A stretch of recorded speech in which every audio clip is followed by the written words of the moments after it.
Hello, in this Kotlin programming video, we are going to look at the hashMapOf function, which allows you to create a hash map, but you need to assign values, key and value pairs from the start.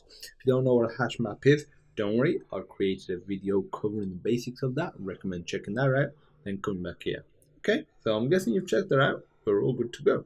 So if I create a hash map, I'll call it hashMap, and I put colon hashMap, and I need to specify the actual key value data type. So if I put integer, string, so string must be a capital S. This just means that the keys come in the form of integers, the values come in the form of strings. And I'll put equals hashMapOf, and specify it here, so int, string. And now I'll specify the actual values, and the key value pair. So if I put 10 for example, then I put the keyword 2, and this just says the actual value is, and I'll say hello, then I'll put comma, then I'll put the next key. I could put 5, it doesn't have to go up, it doesn't have to go up in 1, it could be, as long as it satisfies this condition of being an integer, it's okay. I'll put 2, and I could put world, I'll put one more, maybe 100, 2, and I'll put my name, so Shahan. Comma, semicolon, that's not a comma at all. And now what we will do is we will print it out. So we'll just do a simple for loop. Again, if some of this seems alien to you, have a look at the hashMap video, and it will, it explains everything basically. So if I say for every key in hmap.key, so this is just getting all the keys.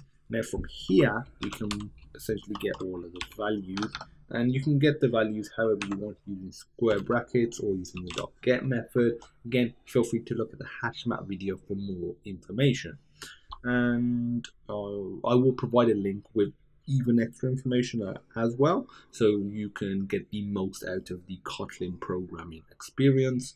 And here I've put key, so this has retrieved the value, but it's not doing anything. Let's put it into a print line, therefore it will print it out and we'll be able to visually see it.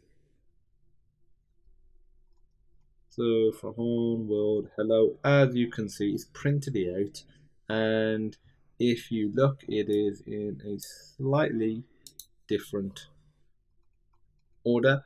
The thing with hashMap is the order is not guaranteed, so it is in a slightly different order. That's something to bear in mind. There's a bunch of other methods, like if it contains a particular key, contains a particular value, contains a particular key value pair, you can replace stuff as well. So I'll quickly demonstrate the replace method. So if I put, first of all, I'll put print line here, just an empty one, because I'm going to reprint this out. I'll do that right now actually.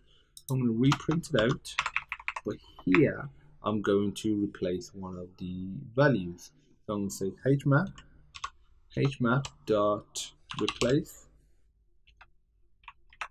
and if I put 10 for example, so I'm replacing the value at the index 10, and I'll just say replaced.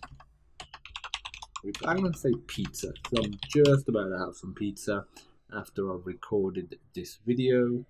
And now if we run it, so as you can see, instead of the string hello, we now have pizza. So that method dot replace allows us to simply replace values. So really simple stuff.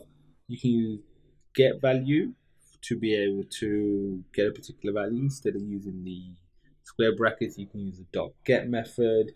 You can use .remove as well, which allows you to remove a particular key from it, and as a result that removes the value as well. But there's so many methods that I'll provide a link so you can see all the extra features that are provided via Kotlin. If you have any questions, feel free to pop me a message. And as usual, I look forward to seeing you in the next video.